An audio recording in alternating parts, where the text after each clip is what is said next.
Ce matin, Dany Cohn-Bendit nous emmène à Brasilia. On est là dans la capitale brésilienne, à 1000 km environ de Rio. Bonjour Dany. Bonjour Thomas. Cette ville, sortie de nulle part dans les années 60, elle ressemble à quoi, Dany? D'ailleurs, elle avait été prévue à la fin du 19e siècle et c'est vraiment la ruée vers l'ouest pour le Brésil. Donc, c'est une ville qui devait annoncer le futur des années 50. Donc, c'est deux grandes routes parallèles. À un bout, vous avez le Parlement. De l'autre bout, maintenant, aujourd'hui, vous avez le stade de football.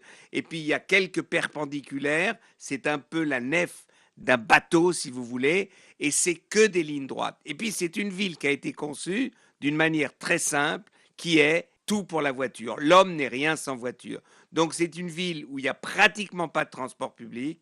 Donc, il y a les hommes et puis il y a des roues dont ils ont besoin pour pouvoir avancer. Donc, c'est une ville, moi, j'avoue que ce modernisme, cette architecture du modernisme, un peu stalinienne à mon goût d'ailleurs, c'est pas fantastique, mais ça nous montre bien quelle était l'imagination des années 50. Ça veut dire que vous, Dany, vous ne faites pas partie de tous ceux qui tressent des lauriers à l'architecte de Brasilia, Oscar Niemeyer? Si vous voulez, il y a deux choses. Il y a quelques bâtiments qui sont très impressionnants, qui tiennent le coup encore aujourd'hui et sont d'un modernisme, d'un avant-gardisme très intéressant. Et puis il y a l'urbanisme, la conception de la ville, où alors je ne suis pas du tout d'accord.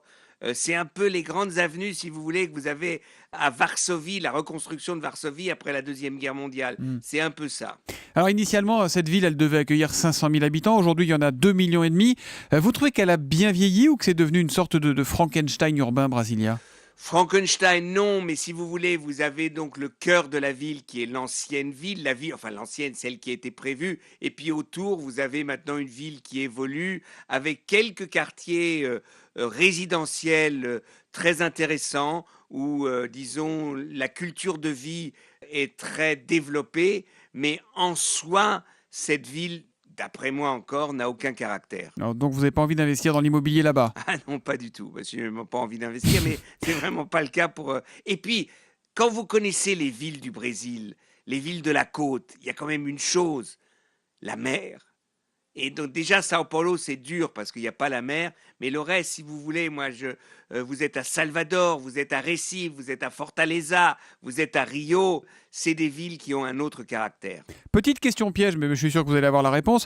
Où peut-on voir, mon cher Dany, à Paris, une œuvre architecturale signée Niemeyer? L'ancien siège du Parti communiste français, place du colonel Fabien, vous dire, Ouais. c'est le bunker, c'est la bunkérisation de la pensée qui exprimait très bien la réalité du Parti communiste quand ça a été construit. Et c'est la seule bonne chose que les communistes aient faite, avait dit à l'époque Georges Pompidou à propos de ce siège du PC, place du colonel Fabien. Bravo Dany, vous avez gagné le droit de revenir demain? Et je reviendrai demain. Avec votre humeur brésilienne et tout terrain de Dany, tous les matins à 7h-5 sur Europe 1. À demain Dany. À demain Thomas. La Coupe du Monde de la FIFA, c'est sur Europe 1.